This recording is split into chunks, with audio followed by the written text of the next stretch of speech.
C'est dans cette ambiance silencieuse que les militantes et militants du mouvement national pour le changement au Tchad attendent patiemment le discours de leur leader, Mahamat Ahmad Lazina. Quand celui-ci prend la parole, il annonce la non-participation de leur leader à la présidentielle du 6 mai. Une décision réfléchie, dit-il. Cette décision est le fruit d'une profonde réflexion au sein de notre parti et découle du constat que le MNCT ne s'est pas pleinement préparé pour cette échéance majeure en raison du retour récent du président national qui a perturbé notre planification et notre organisation en vue de cette échéance électorale.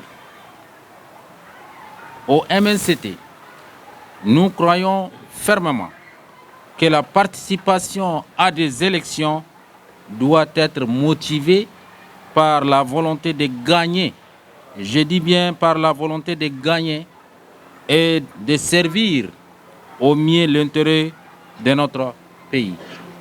C'est donc décidé, le mouvement national pour le changement au Tchad ne sera qu'un observateur de cette élection à laquelle il ne souhaite participer pour le simple plaisir.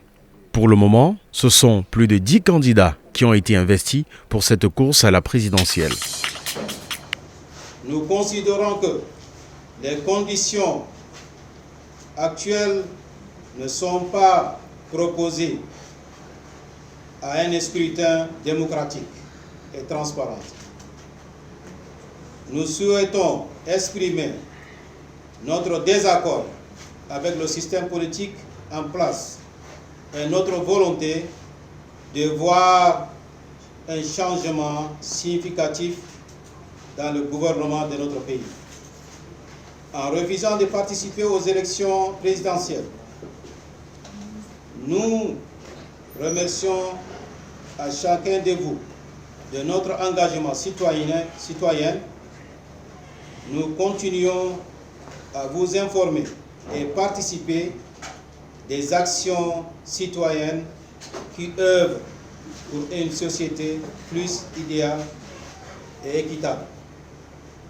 Au sein de notre parti, l'Union nationale démocratique pour le changement, nous avons des convictions qui, de ce futur créatif, sont organisées selon la vision de l'UNDPC. Le 11 mars courant, l'élection du bureau de la Commission nationale des droits de l'homme, CNDH, s'est déroulée au Palais de la démocratie. Au cours de la même séance, le tirage au sort du mandat des nouveaux membres a eu lieu. Bellegarde Larmé Laguerre Jacques est élu président de la commission avec 6 voix sur 11 votants en remplacement de Mahamat Nouri Bédou.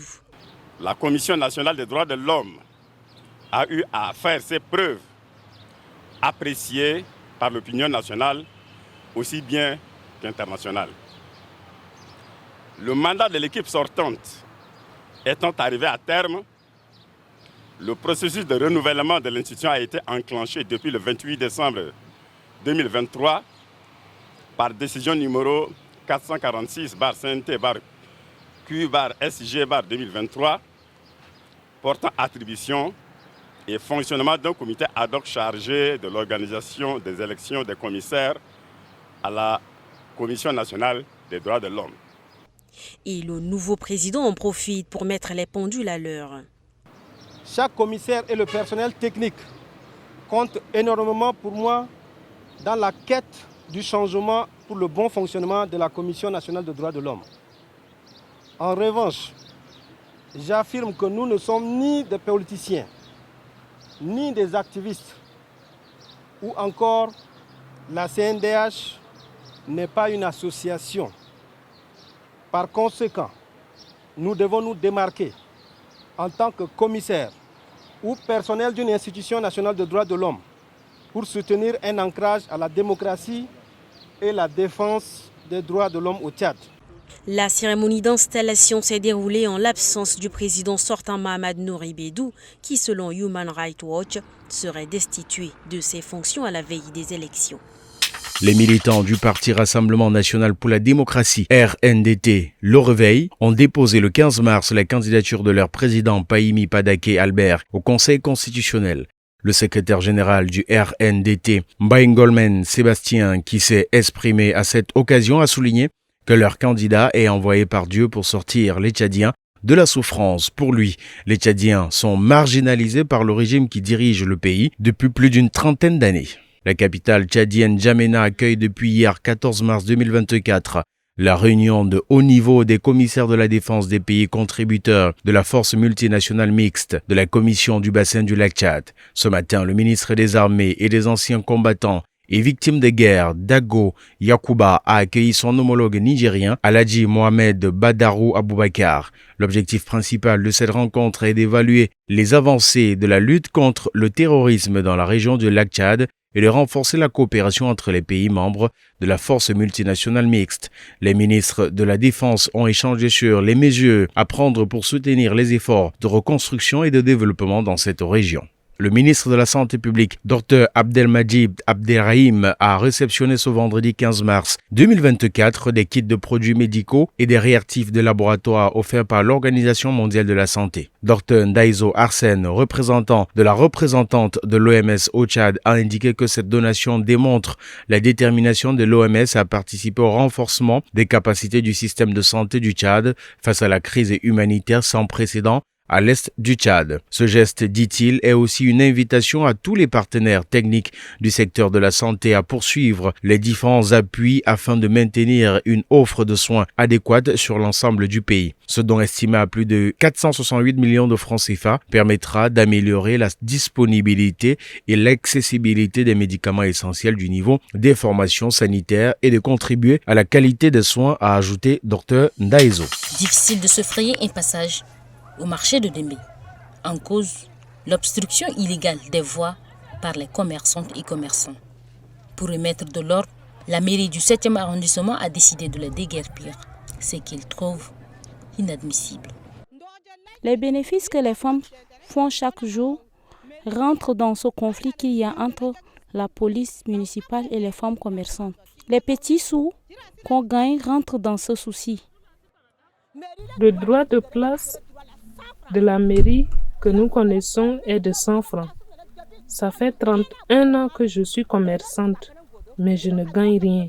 Il faut que la mairie ait pitié de nous, car nous avons des bouches à nourrir. S'il veut réellement qu'on quitte le goudron, qu'il nous réserve une place, on vient, on part, on va installer nos marchandises. Dans le cas échéant, qu'il ne nous dérange pas. C'est-à-dire si on décide, comme tu es en train de décider, il y aura des batailles, il y aura des chaos. Maintenant, on a une place dans le mur. Il n'y a personne qui est là. Rien n'a été conçu. Le Premier ministre est venu nous mentir qu'il va nous chercher, qu'il va nous rétablir tout cela. Il est venu, il a descendu même au terrain. Il n'est pas arrivé aujourd'hui et puis on vient pour nous renvoyer. Alors que c'est fermé dedans là-bas. Pour les remettre à leur place, Issa Moussa Abdoulaye, commandant de la police municipale, raisonne. Et même ils sont venus rester, ce n'est pas la mairie qui les a octroyé cette place. Et la rue appartient à tous les usagers. Nous parlons d'embouteillage. Les rues sont rétrécies par les commerçants ambulants et d'autres qui viennent déposer leurs tables. Raison pour laquelle nous avons pris toute la responsabilité pour le faire partir. Chacun est venu de lui-même, il n'a qu'à repartir là où il est venu, laisser la voie libre. C'est depuis le 31 janvier que la mairie avait donné 2 semaines à ses commerçants de libérer la voie. Environ 2 mois après, elle a donc décidé Elle avance à pas de caméléon ou presque pas. Des heures que ces voitures sont figées ici sur l'avenue Pascal Youadem Nadi et le spectacle se répète quotidiennement au crépuscule. Ces embouteillages monstrueux paralysent le déplacement dans la capitale tchadienne. La densité de la circulation sur cette avenue est souvent justifiée par des blocus sur le pont.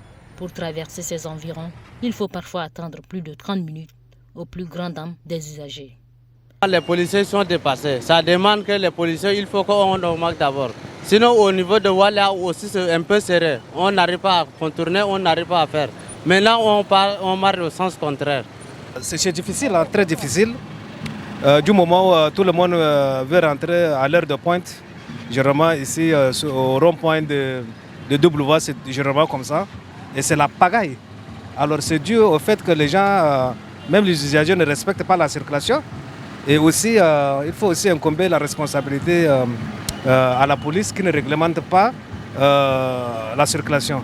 Et l'incivisme aussi de la population qui fait que, vous voyez cet embouteillage-là, on peut mettre facilement 1h30 minutes pour arriver jusqu'au pont. Hein. Il y a assez de véhicules et puis il y a le manque de respect du code de la route. Donc de ce point-là, tous les jours on perd beaucoup de temps à ce niveau et il nous faudra encore d'autres peut-être ponts pour décongestionner un peu l'autre. Parce que par exemple la route de Gassi, c'est la seule route maintenant bon, tout le monde emprunte cette voie et puis ça ne permet pas vraiment, surtout le matin à 7 h, les heures de pointe, il est difficile d'emprunter ces rues-là. En moyenne, les Tchadiens perdent environ 2 heures par jour dans les embouteillages. Malgré des orientations qui se font sur place par les policiers, et cette avenue n'est qu'un exemple parmi tant d'autres.